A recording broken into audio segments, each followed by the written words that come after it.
Paz do Senhor, meus amados irmãos, você está mais uma vez aqui no canal da IAD-UBD, o seu canal da Escola Bíblica Dominical da Assembleia de Deus em Joinville. Sou o pastor Anderson Fábio e nesta oportunidade nós estaremos tratando da lição número 7, que tem por título A Falácia da Teoria Darwiniana.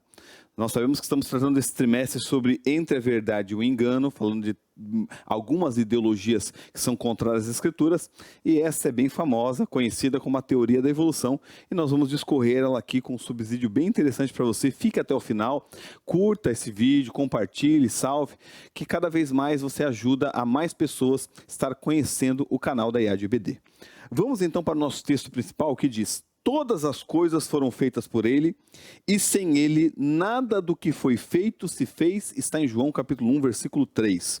O resumo da nossa lição diz: a teoria darwiniana, ao excluir Deus da criação, contradiz a revelação bíblica, que afirma que todas as coisas foram criadas intencionalmente por um Criador soberano. Ok?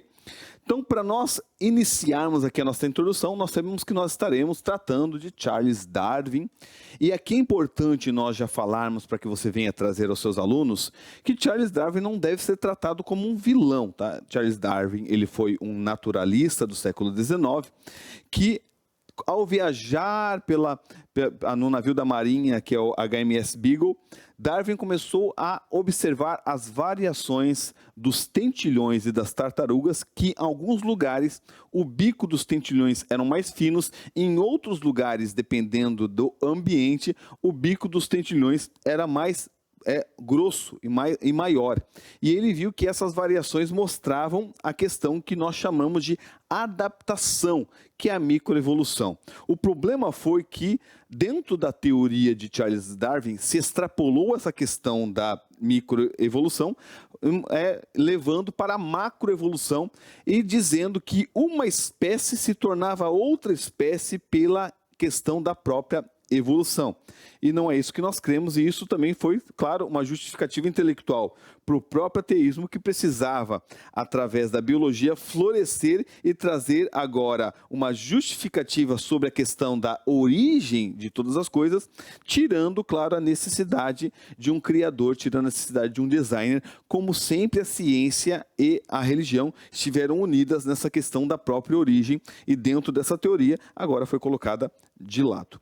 Importante também nós sabemos aqui na nossa introdução um pouco sobre a questão do que é teoria e o que é lei. Nós sabemos que a teoria da evolução é uma teoria, assim como a teoria da criação. A teoria da criação, embora nós como cristãos vamos levar para que Deus é o Criador, a teoria da criação, ela pode ser também levada na forma científica, como a teoria de que todas as coisas vieram de um Criador, de uma mente superior, que não precisa ser exatamente o Deus revelado nas Escrituras, porque isso se trata de uma questão relacionada à própria ciência em analisar essas questões, como nós vamos ver sobre a questão do próprio design inteligente, que mostra que um ser inteligente que criou essas questões complexas, como nós estaremos tratando na nossa lição. Então nós temos que diferenciar um pouco aqui para a gente entender que quando se trata de teoria, não é um palpite, né? Cientificamente não é isso. A lei científica é uma descrição matemático-verbal de um fenômeno que se repete sem exceção. Enquanto há uma lei, é que você pode provar que aquele fenômeno, dentro daquelas condições, ele vai se repetir. E isso, dentro da ciência, se torna uma lei, né? Como a lei da gravidade. A lei da gravidade, se você jogar uma pedra, a pedra vai cair, e a lei da gravidade vai mostrar que isso pode ser provado cientificamente, que existe uma lei ali que trata da questão da queda de algo, como a força da gravidade que puxa, até a questão da aceleração dos objetos que caem. Então isso está ligado à lei da gravidade. Já a teoria científica, ela vai para descrever esse fenômeno. A teoria é o modelo construído para explicar os mecanismos invisíveis que existem por trás do fato. Por exemplo, a lei da gravidade é uma lei que pode ser provada, e aí você vai trazer as questões matemáticas desta lei, só que daí Albert Einstein, dentro da própria lei da gravidade, a lei gravitacional, ele trouxe a teoria da relatividade geral, que é a massa curva ao espaço-tempo, e daí ele foi explicar por que a pedra cai. Então a teoria vai explicar o porquê que aquilo acontece e a lei simplesmente mostra aquilo acontecendo com uma experiência. E isso é a diferença entre teoria e a lei. A teoria, ela é como uma cosmovisão, é uma leitura, uma interpretação daquilo que a lei faz. E é isso que é a diferença entre. Então, quando nós falamos de teoria da evolução, vai ser colocadas evidências relacionadas a essa teoria, colocar elas de forma lógica para que as pessoas venham crer nessa teoria da evolução. Mas isso precisa de questões de evidências reais e dentro e não negando as leis da natureza, porque a lei ela não muda. A lei é algo que está ali e não pode ser negada. A teoria da criação da mesma forma, você vai pegar as evidências e vai mostrar se aquela teoria da criação, ela tem um embasamento científico. E nós vamos ver que dentro desse aspecto, a teoria da criação ela é mais científica que a própria teoria da evolução, porque a teoria da evolução vai negar algumas leis científicas e isso mostra já o quão fraco é essa teoria, como nós vamos ver posteriormente. A grande questão aqui sobre a teoria da evolução é que ela é tratada não somente como uma teoria, mas como um dogma, que para alguns cientistas ela é irrefutável, e não é irrefutável porque nós vemos várias falhas dentro dessa teoria, e principalmente a questão da espécie entre uma e outra. E quando a gente fala sobre a teoria da evolução, como há essas falhas e até mesmo a espécie que faz conexão entre uma e outra, como eles vão explicar, que nós viemos de um primata, e essa questão de uma espécie e outra que não é achada na arqueologia, não é achada em momento nenhum, que essas falhas grandes, e até mesmo a questão da negação da lei da biogênese, que diz que só há vida através de vida, a teoria da evolução ela se torna mais uma hipótese, né, uma hipótese científica do que uma própria teoria realmente, porque uma teoria ela tem que estar bem fundamentada, principalmente nas suas previsões. Uma teoria ela tem que fazer previsões e essas previsões acontecerem. Quando essa teoria foi lançada, a previsão era que, através da arqueologia, se acharia o elo perdido, né, que é justamente o fóssil que faz a conexão entre o primata e entre o ser humano. E até hoje não foi achado algo substancial que possa realmente provar que a teoria da evolução é de fato uma coisa que pode ser provada realmente, que tem evidências concretas para se fundamentar. Mas ela acabou, como ela explica a questão da origem, tirando Deus do foco, ela se tornou o dogma dos cientistas para que se explique tudo de uma maneira natural, que é o naturalismo, e mostra realmente que as questões científicas relacionadas não está relacionado somente à questão de se ver realmente, de se colocar as evidências em pauta, mas é realmente uma fé no naturalismo para negar o sobrenatural. Vamos então para o nosso primeiro tópico, que diz princípios da teoria darwiniana, e o primeiro subtópico é origem por acaso. Nós sabemos que a premissa fundamental do darwinismo é a ideia de que tudo que existe na natureza só existe isso. Então, a ideia de que a natureza é tudo que existe, portanto, deve conter a mesma causa. Para o darwinismo, a natureza e o material surgiu do material. E isso já nega a outra lei, que é a lei da causa e efeito, que só há um efeito através de uma causa. Então, o efeito não pode ser produzido pelo próprio efeito. Efeito não gera efeito. É a causa que gera efeito. E para o darwinismo, o efeito gerou o efeito, porque a causa do efeito é o próprio efeito. Porque para eles, a própria matéria gerou matéria. E isso vai contra a própria lei da causa e de efeito. E justamente outra questão é negar a questão da própria lei da biogênese. A lei da biogênese, segundo Louis Pasteur, diz que só há vida através de vida. E o darwinismo vai pregar que a matéria inanimada produziu vida, uma sopa cósmica que existiu através da queda de um raio. Isso é a suposição, porque ninguém estava lá para filmar e para ver se isso de fato aconteceu, mas é uma suposição, uma hipótese que não há nenhuma evidência e nenhuma lei para provar isso. Justamente ao contrário, essa hipótese ela nega leis da natureza, que são provadas cientificamente, são provadas em laboratório, e que o acaso da matéria inanimada produziu processos, através de processos aleatórios, produziu a vida complexa como nós temos hoje. Isso fere a lei da biogênese, que diz que só há vida através de vida como nós já colocamos. E não existe nenhuma evidência experiencial de que elementos químicos, por mais tempo que eles fiquem, do acaso eles podem produzir alguma vida e algum ser complexo. Isso não há como se provar cientificamente. O acaso, ele não tem inteligência, ele não tem memória, ele não tem objetivo. Ele não pode escolher aquilo que funciona ou aquilo que não funciona. Não há possibilidade. Dentro da probabilidade, é impossível que isso aconteça. A matemática, ela demonstra que a vida vir do acaso é um salto de fé irracional, porque a probabilidade disso acontecer é absurdamente impossível. É a mesma coisa que nós analisarmos o próprio DNA. O DNA é um código genético. Como é que nós vamos ver que um código genético surgiu do nada? O código sempre precisa de um codificador. Os elementos de um computador não vieram por acaso. Então precisa de alguém que faça aquilo ali com uma intenção e com um propósito. Então o cálculo da probabilidade, para se ter uma ideia, é 1 em 10 elevado a 164. Para se ter uma ideia, de 1 elevado a 10 a 50 já é algo impossível. Imagine 1 em 10 elevado a 164. É impossível. Por isso que existe o livro de Norman Geisler que diz: eu não tenho fé suficiente para ser ateu. Porque para crer na probabilidade da vida surgir do nada, tem que ter uma fé muito grande, porque dentro das questões matemáticas e da probabilidade, isso é impossível. E nós sabemos que, dentro das próprias leis científicas, o universo teve um início, conforme provado pela segunda lei da termodinâmica e também pela expansão das galáxias. Então, analisando a questão da própria expansão das galáxias e da segunda lei da termodinâmica, nós vemos que existiu uma causa para ter um efeito, existiu um início de todas as coisas. E quando nós vamos tratar da questão da própria lei da termodinâmica, da causa e efeito, nós vamos ver que sempre o efeito é inferior à causa. A causa, ela sempre tem que ser superior ao próprio efeito que se causa. Então, um efeito, quando ele ocorre, o que causou ele deve ser maior, deve estar além daquilo que foi gerado. E isso que é provado dentro da lei científica.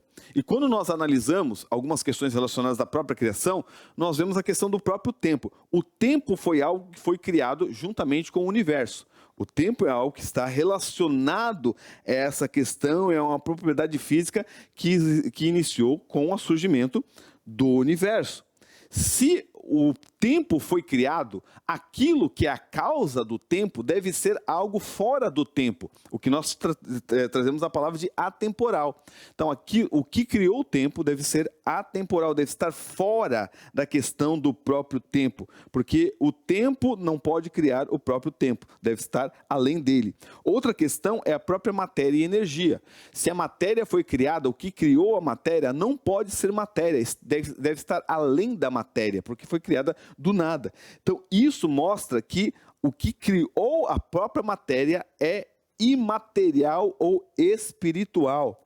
Outra questão é relacionada ao próprio poder. Para trazer o universo à existência do nada, como é chamado dentro da teologia do ex nihilo, que é o nada, porque Deus criou do nada. O poder, a força e a energia criativa, ela transcende todo o universo.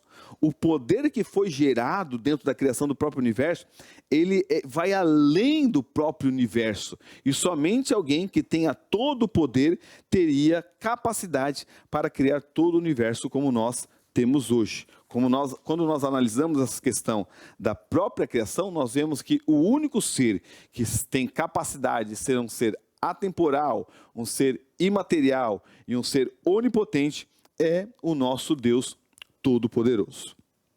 E isso antecipa a questão da própria cosmologia de Gênesis 1. O que diz Gênesis 1?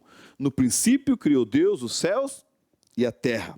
Quando a gente fala no princípio, nós falamos de tempo, de atemporalidade. Então, se Deus fala que é no princípio e dá início ao tempo, foi ele que está fora do tempo e é atemporal que criou. Diz, no princípio criou Deus. Deus fala da causa pessoal e do ser imaterial. Deus é espírito, como diz lá em João. Então, ele é a causa. E criou, fala do exercício da sua onipotência. Se é ele que criou, ele é o Todo-Poderoso, porque a energia que foi gerada na criação, ela supera e é superior a toda a energia que há no universo. E nós sabemos que há muita energia, se contar as estrelas, o sol, muita energia gerada. E o ser que criou isso deve ser superior e só pode ser um ser onipotente, que tem todo o poder.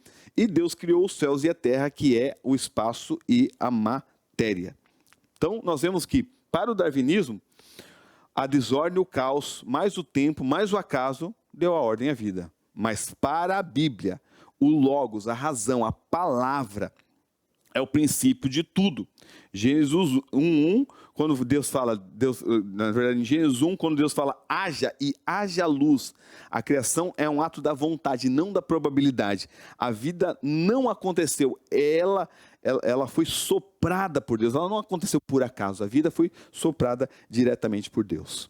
Nosso segundo subtópico diz a ausência de design, que fala sobre a questão do próprio darwinismo. O darwinismo sustenta que a aparência de projetos na natureza é apenas resultado de mutações aleatórias filtradas pela seleção natural ao longo das eras. Então nós sabemos que para o darwinismo, tudo que há dentro dessa questão da própria complexidade do ser humano e da complexidade dos seres, das próprias células, tudo isso para eles é a aparência de um projeto, mas é um projeto que veio por acaso, é um projeto que foi filtrado aleatoriamente pela seleção natural e pelas milhões e milhões de anos, foi selecionando e aconteceu tudo isso, a vida complexa aconteceu por acaso. É isso que o darwinismo ensina dentro da sua própria teoria.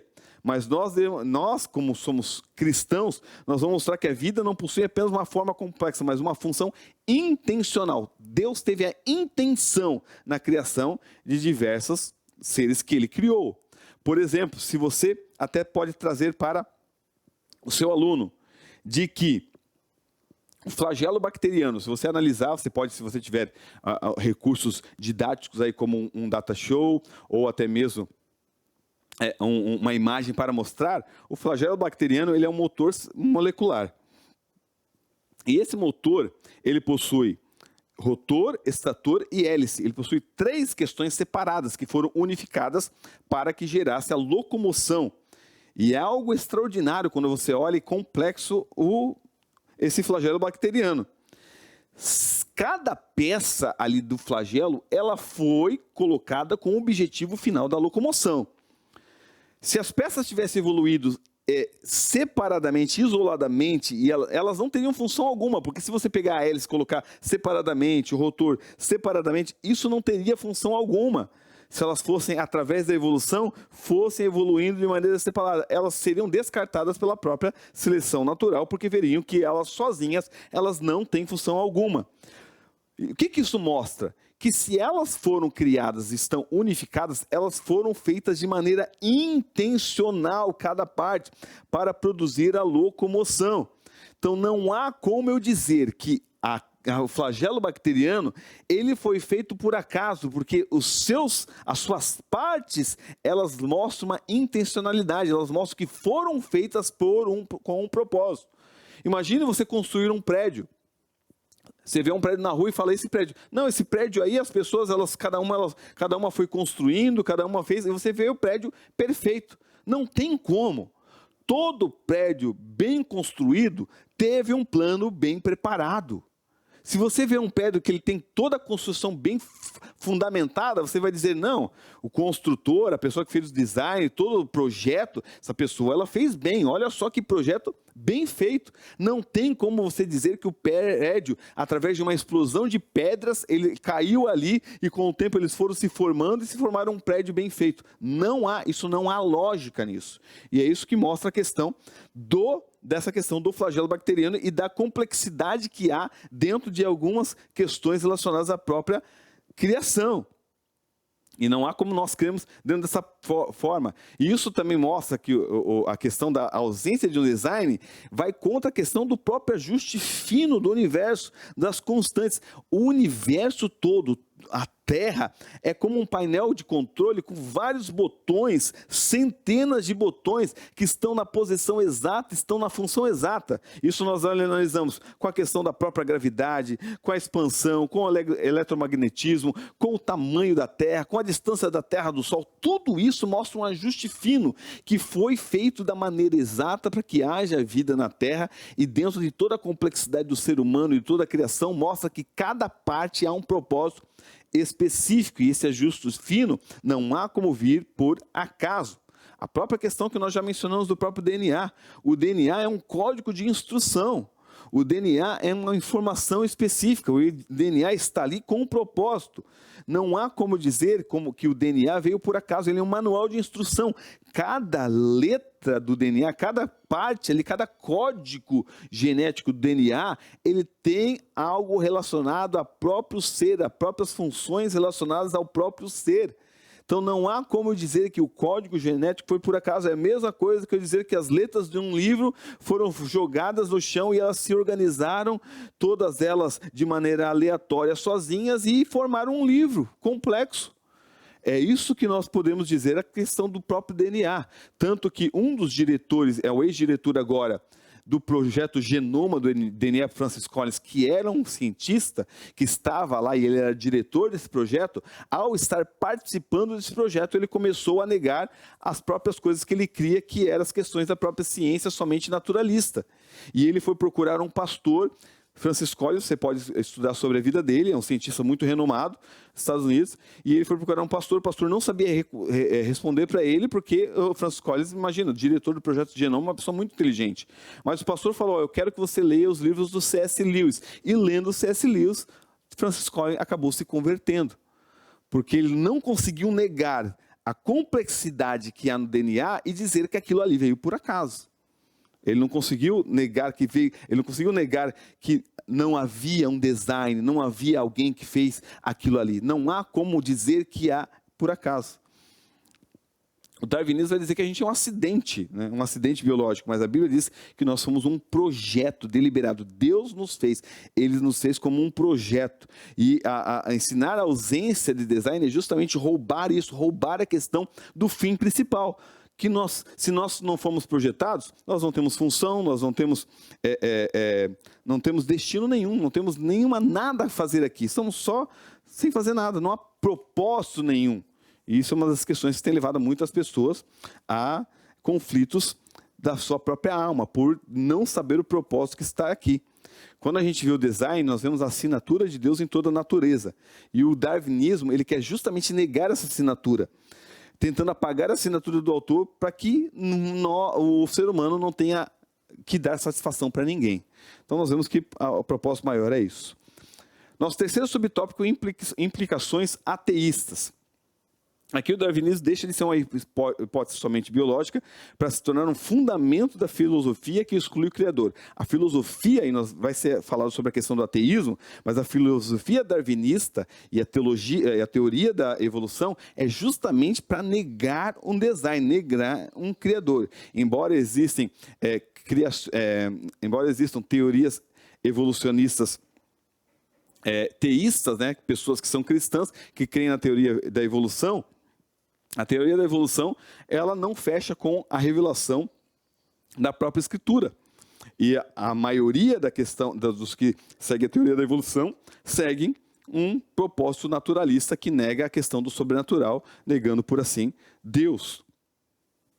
E o darwinismo é justamente o motor do naturalismo, que quer justamente tirar Deus de enfoque e colocar que tudo é forças naturais, processos materiais, somente isso. A realidade espiritual, ela não existe dentro do darwinismo.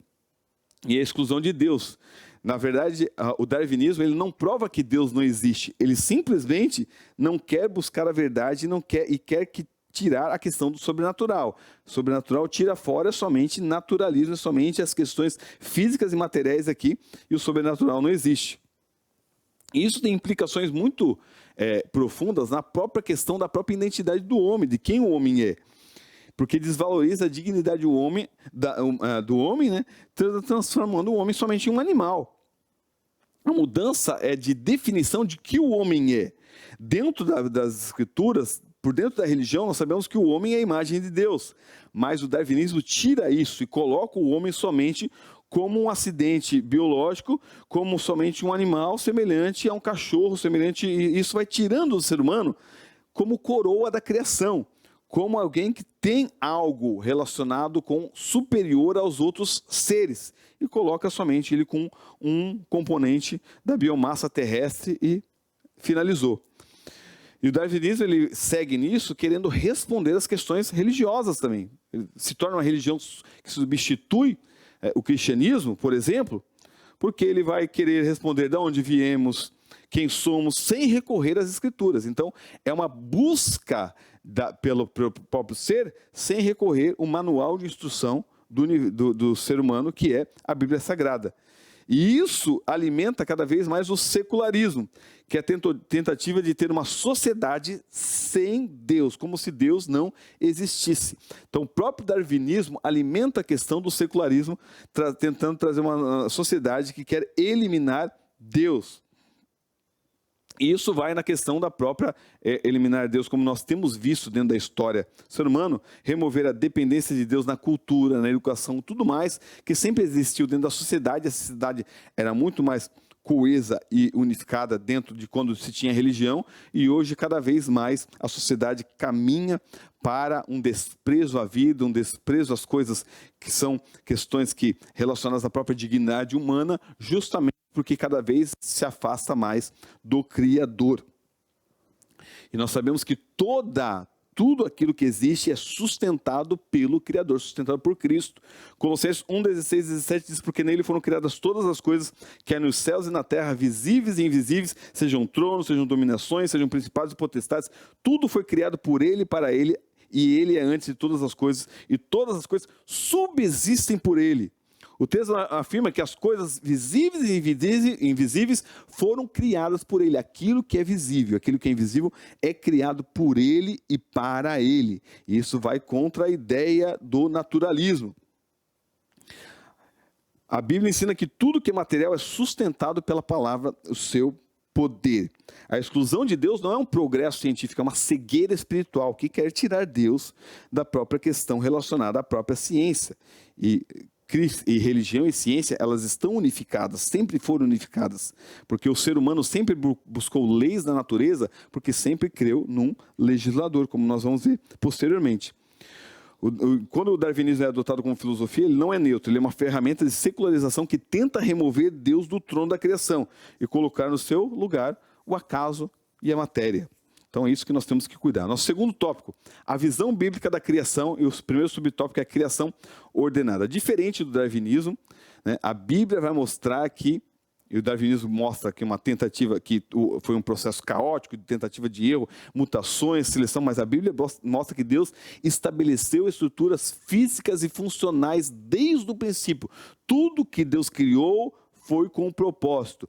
E Deus criou cada ser segundo a sua espécie. Então, os animais foram criados segundo a sua espécie. Nós entendemos que os animais foram criados com tipos básicos que existiam neles e tinham uma rica carga genética de DNA para que eles pudessem cada vez mais trazer essas diferenças numa mesma raça, mas tudo isso já está dentro da carga do seu próprio DNA, sua própria carga genética já possui tudo isso. Por exemplo, se nós analisarmos a carga genética do DNA de um urso polar para um urso pardo, nós vamos ver que a carga do DNA possui tudo ali que é necessário. E, na verdade, se você analisar no urso pardo a carga genética, o urso pardo tem na sua carga genética a questão de se tornar branco, de ter as garras mais pontudas, tudo isso já possui. Mas ele não não manifesta isso porque ele não está no mesmo ambiente que um urso polar, por exemplo. E o urso polar, ele tem a sua carga genética semelhante ao do urso pardo, mas ele não manifesta o seu ser porque não é necessário. Há uma adaptação das espécies conforme o ambiente que elas estão. E a carga genética que elas carregam uma da outra, mas aquilo que se sobressai é justamente aquilo que elas precisam dentro do ambiente que elas estão. Nós cremos em microevolução, na adaptação das espécies. Nós não cremos que uma espécie se tornou outra espécie e não há nenhuma evidência científica que prova que um peixe se tornou uma ave, porque não há o elo perdido em nenhuma dessas espécies. Nós só vemos a questão de cargas genéticas dentro da própria espécie, mostrando a adaptação que existe nas espécies. Deus criou cada um segundo a sua espécie. Deus não criou uma sopa primordial, não esperou que ela se organizasse, não criou a célula e falou, vamos esperar milhões de anos para ver como é que ela... Não, Deus já criou o ser humano com um propósito, já criou o ser humano adulto com um propósito específico, tudo de forma ordenada. Ele separou a luz das trevas, as águas da terra, povoou cada ambiente, cada criatura específica dentro do seu próprio ambiente. É uma ordem de Deus, não é algo aleatório, não é algo do acaso, é algo ordenado com uma intenção de Deus, tudo sustentado e consolidado pelo seu próprio poder, porque tudo é criado por Ele e para Ele, e todas as coisas subsistem por Ele, conforme nós já lemos em Colossenses. Quanto à segunda lei da termodinâmica mostra que o universo tende ao caos, a Bíblia revela que Cristo é o agente que sustenta as leis físicas. A segunda lei da termodinâmica diz que tudo foi criado organizado e parte do organizado para níveis desorganizados. Se nós analisarmos a teoria da evolução diz que surgiu desorganizado e a evolução está organizando cada vez mais. Então, a teoria da evolução, ela nega a segunda lei da termodinâmica. A teoria da criação, quando se trata colocada dentro da teologia da termodinâmica, vai mostrar que Deus criou tudo perfeito, o pecado entrou na perfeição e cada vez mais está se desorganizando cada vez mais, que bate certinho com a segunda teoria da termodinâmica. Isso mostra que a teoria da criação, ela é mais científica nesse sentido do que a própria teoria da evolução. E, voltando aqui, o Logos é sustentador. A ordem do universo não é autossustentável. O universo, quando ele é trazido dentro de uma questão de que ele veio do acaso, ele se sustenta a si mesmo. E nós cremos que não, que o universo não é autossustentável. Ele é sustentado pelo poder de Deus. O texto de Colossenses diz que todas as coisas subsistem. A palavra subsistir no grego quer dizer que Deus mantém o universo coeso. Ele que mantém o universo organizado em ordem. Nosso segundo subtópico diz princípio da finalidade. Enquanto o darwinismo é um processo cego, sem destino, a Bíblia afirma que o universo foi criado com um alvo específico, que é revelar a glória de Deus e proporcionar um palco para que o homem tivesse um relacionamento com o seu Criador, e nós vemos isso demonstrado na Bíblia. O próprio livro de Romanos, capítulo 1, versículo 20, diz que os atributos invisíveis de Deus são claramente vistos nas coisas criadas. Isso mostra que a natureza tem a finalidade de demonstrar quem é o Criador, e teve esse propósito específico. A natureza, ela serve como uma mensagem de Deus ao mundo, que é enviado ao mundo. Se não há mensagem, não há um propósito de comunicação. Mas se há uma mensagem, nós sabemos que Deus se comunica através da natureza. O darwinismo quer abafar isso, quer ensurdecer a humanidade para que a mensagem ela não chegue à humanidade e para que a humanidade só escute um ruído aleatório, que é justamente o caos que eles querem demonstrar. Mas a natureza, ela tem um propósito específico. Nós vemos isso dentro de toda a criação, que há a assinatura de Deus. Por exemplo, o tempo. O tempo é passado, presente e futuro. São três coisas, mas o tempo é um só. Se nós analisarmos a questão do espaço, o espaço é altura, comprimento e profundidade. São três coisas de um só. Nós só conhecemos um Deus que é três em um, que é o Deus Criador. E toda a natureza demonstra e aponta para a assinatura de Deus em tudo aquilo que foi criado. Porque o universo todo ele foi preparado, ele foi ordenado, ele foi ajustado a fim de sustentar a vida humana. Tudo aquilo que há aqui foi calibrado exatamente no ponto certo para que a vida humana viesse a ser estabelecida na Terra. Como eu falei, a própria questão da distância entre a terra e o sol. Se a terra fosse mais próxima, nós morreríamos queimados. Se a terra fosse mais longe, nós morreríamos congelados. A terra está exatamente na distância exata para que haja vida na terra. Nós chamamos de planeta Terra, mas a Terra tem mais água do que terra. Por quê? Porque os raios de sol, quando batem na Terra, e se fosse só terra, a Terra ia esquentar de uma maneira tal que não sustentaria vida. Mas os oceanos, eles se tornam uma válvula termostática, se tornam algo para sustentar o calor, para absorver o calor e para que a temperatura viesse estar da maneira exata para que haja vida na Terra. Um ajuste fino dentro de tudo isso. A próprio tamanho da Terra, ela não sustentaria a questão da gravidade aqui. Então, a Terra está de um tamanho exato. A própria distância da Lua da Terra, tudo que nós formos analisar, está calibrado dentro de um parâmetro para que a vida viesse a ser estabelecida. E não há como nós dizermos que isso veio por acaso. Tudo isso veio com o objetivo, com o propósito específico de criar a humanidade e levar a humanidade a ter um relacionamento com Deus. Tudo foi criado por meio dele e para ele. O universo não existe por si mesmo como um fim em si mesmo. O universo existe e toda a sua criação existe para glorificar e honrar o Criador, glorificar e honrar aquele que fez todas as coisas. Se a vida não tem finalidade, o ser humano cai num vazio existencial, sem propósito, sem destino, sem percepção alguma. Mas quando nós analisamos que a finalidade da criação é a adoração, nós achamos o verdadeiro propósito para que fomos criados e temos um relacionamento real com o Deus Todo-Poderoso. Nosso terceiro subtópico, o ser humano especial. O ser humano é o imago Dei. O ser humano é a imagem de Deus. O ser humano é a imagem de Deus. O darwinismo vai reduzir o ser humano a um animal complexo, uma máquina biológica que compartilha com o ancestral comum com os primatas, mas a Bíblia aponta para o outro lado. O ser humano foi feito à imagem e semelhança de Deus. O ser humano foi feito com a imagem de Deus e isso é o fundamento da antropologia cristã. O ser humano não surgiu de um processo de baixo para cima, do material para cima, não. Mas o ser humano foi feito de cima para baixo, com a imagem e semelhança do Todo-Poderoso. E o ato da criação foi um ato diferenciado. Deus não falou para que o ser humano fosse criado. Deus o formou e soprou e nós recebemos atributos comunicáveis de Deus sobre a nossa vida, moralidade, racionalidade, lógica, criatividade artística, tudo isso e principalmente a nossa capacidade de ter comunhão espiritual com o Criador, coisas que os animais não têm. Então, a nossa semelhança biológica com os animais, como o DNA compartilhado, não prova parentesco, mas só aponta para um design que utilizou os padrões de engenharia eficientes em toda a biosfera.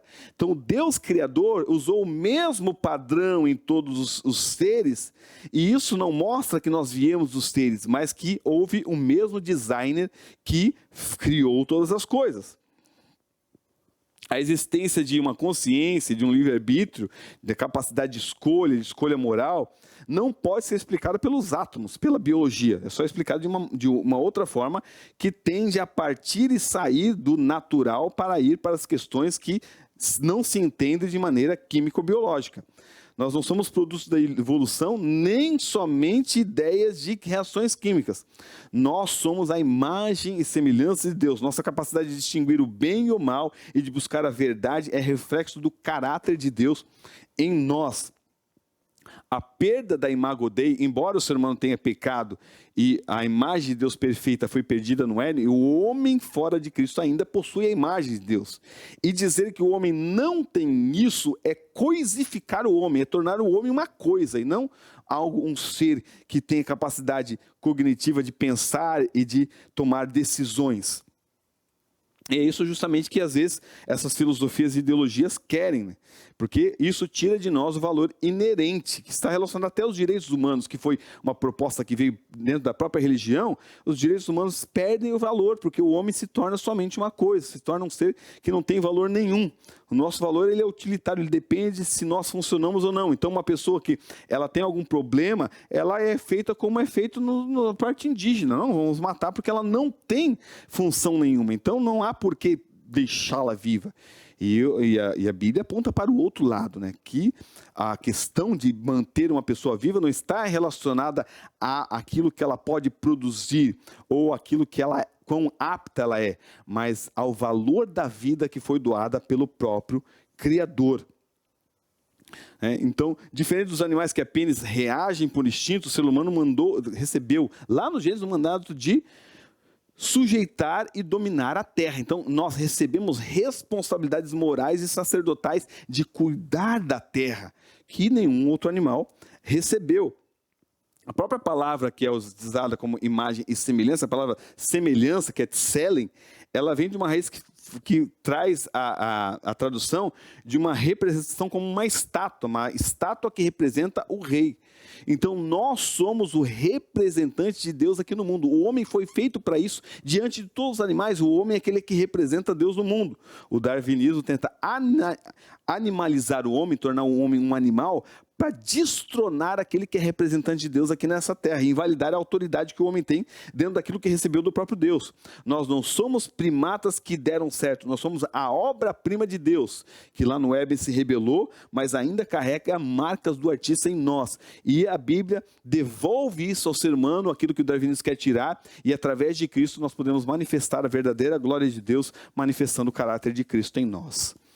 Nosso terceiro tópico diz debate e consequências. E o primeiro subtópico é a secularização científica. Nós já tratamos um pouco dessa questão, né? A ciência ela nasceu num berço cristão, mas ela foi sequestrada de uma visão que exclui o Criador. Os maiores cientistas que houve na história eram cristãos. Isaac Newton, por exemplo, né, que formulou a lei gravitacional e outras questões também. Isaac Newton, ele estudava mais a Bíblia do que a própria ciência. Nós já citamos aqui a questão da lei da biogênese, que é por Louis Pasteur. Louis Pasteur era cristão. E ele desenvolveu técnicas de pasteurização, criou vacinas contra a raiva, o antrax, e derrubou a teoria da geração espontânea, que é do darwinismo, que trouxe daí a teoria da biogênese, que só há vida através de vida. Outro, que é pouco conhecido, é Robert Boyle, considerado o primeiro químico moderno dos fundadores do método científico experimental. O método científico que é utilizado hoje foi criado por um cristão. A própria teoria do Big Bang foi criada por um cristão. Os maiores cientistas do mundo eram cristãos. O próprio Albert Einstein, ele nunca se declarou ateu. Ele dizia que existia uma força superior. Ele era um judeu. Ele não dizia que cria em Deus, mas ele dizia que o mundo não poderia ter vindo do acaso e de um design, de algo que o criou, de uma mente superior. Porque ele estudava, e quanto mais você se aprofunda na ciência, mais você vê as evidências do próprio Deus. Então, o naturalismo, ele justamente quer prender a isso. Mesmo que a evidência aponte claramente para uma inteligência, como nós vemos na própria questão do DNA, né, o cientista é proibido de citar design, de citar criador.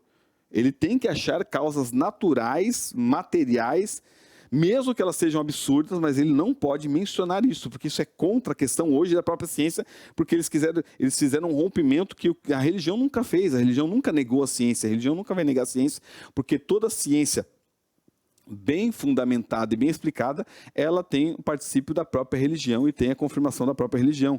Então, não há como negar a ciência. A ciência está aí e nós vemos que a ciência até mesmo mostra cada vez mais que a Bíblia tinha razão.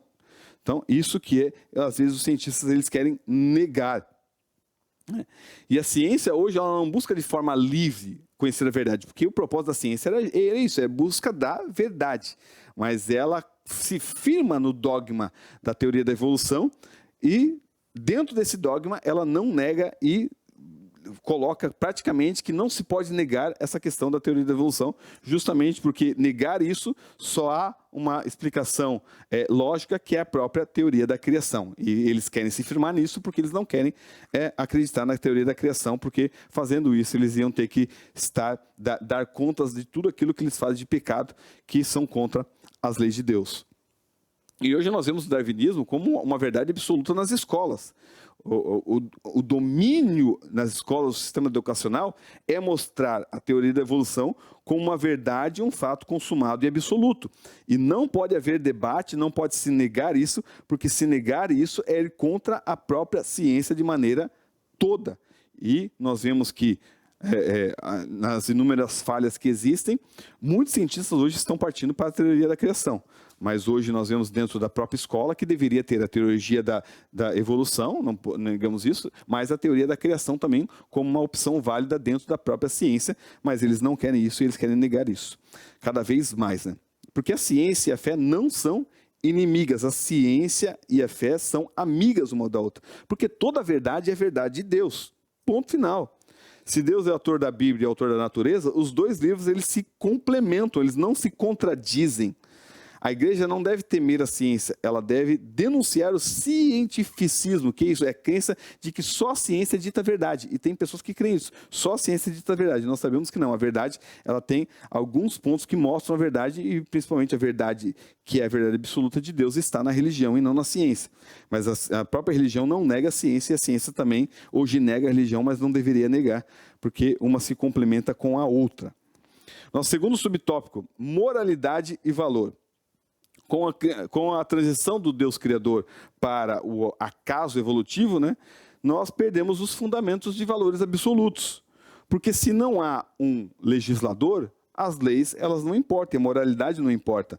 Se não há um doador da lei, não existem leis morais. Como diz um teólogo, se Deus não existe, tudo é permitido. Porque se a lei moral ela parte do pressuposto somente social, então, por que eu não posso negar essa questão social e dizer que aquilo que é imoral pode ser moral também em alguns ambientes?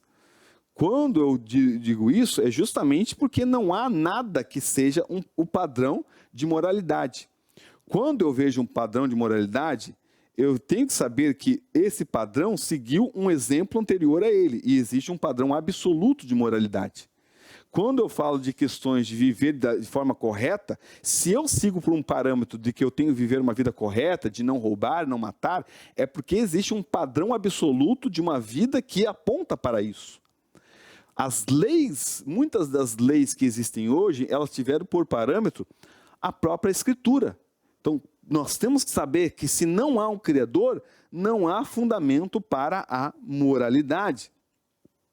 E se nós analisarmos pela questão até do darwinismo e na questão social, então seria a lei da ética do mais apto.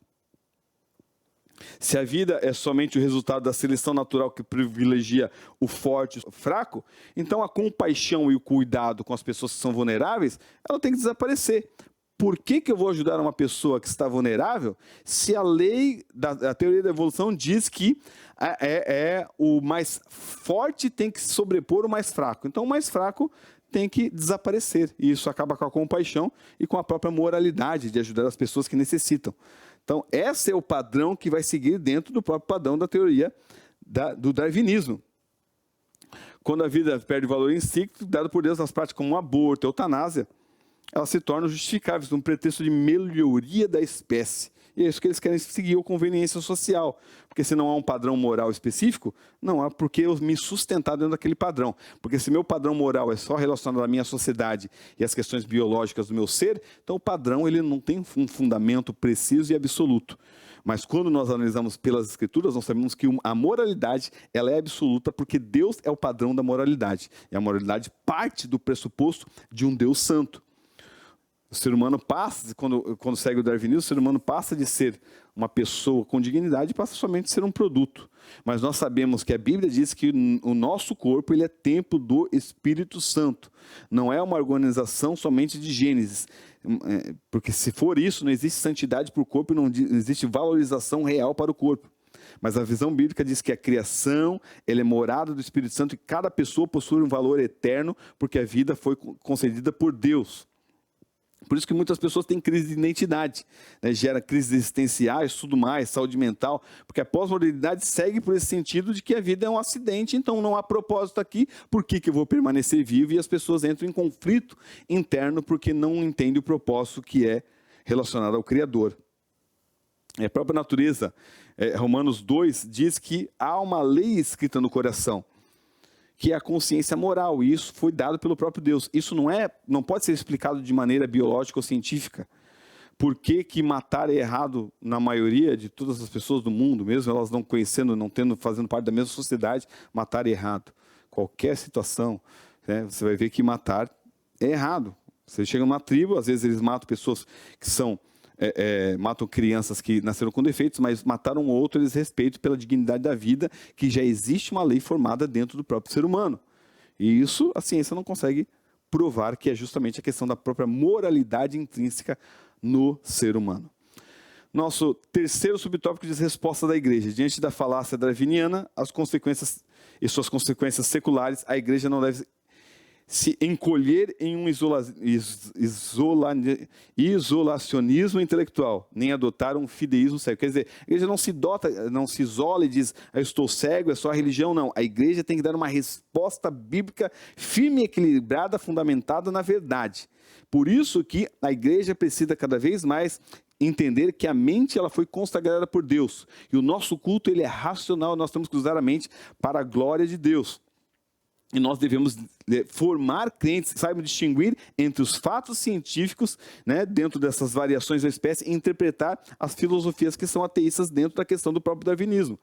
E entender que os seres eles têm a microevolução, mas a macroevolução ela não pode ser provada. A igreja precisa de subsídios que envolvam os jovens a cada vez mais responder com mansidão e temor aquilo que eles creem. Por isso que a apologética é importante para o jovem e por isso que essa lição está sendo importante para os jovens, para eles fundamentarem cada vez mais a sua fé nas Escrituras e entender que a fé e a razão elas podem andar juntas. A ciência e a Bíblia não são inimigas. Toda a verdade científica ela pertence a Deus e ela está relacionada a Deus. A igreja deve incentivar cada vez mais a questão da ciência, o avanço da ciência, mas debaixo da soberania de Deus, debaixo das Escrituras e da soberania das Escrituras. O papel da igreja é dar um ensino que seja fundamentado na Bíblia para contrariar o ensino naturalista das escolas, mostrando que a complexidade do ser humano, a complexidade do DNA, o ajuste fino do universo, não podem ser explicados de uma maneira aleatória e através do caos, como a teoria da evolução traz, como o darwinismo traz, mas mostrar que a explicação mais lógica, mais fundamentada na razão, é a teoria da criação, que mostra um Deus todo-poderoso, um Deus que criou tudo com propósito e de maneira exata para que o seu nome fosse glorificado em todas as coisas. A conclusão diz, nessa lição, reconhecemos que a teoria darwiniana é uma falácia que exclui a soberania de Deus na criação. A fé cristã proclama que cada vida é obra de Deus, dotada de significado e dignidade. Assim, devemos ser vigilantes e fiéis, ensinando que não precisamos temer a investigação científica, mas confiar que toda verdade científica ou não concorda com a sabedoria revelada em Deus. Tenha uma excelente aula, em nome de Jesus.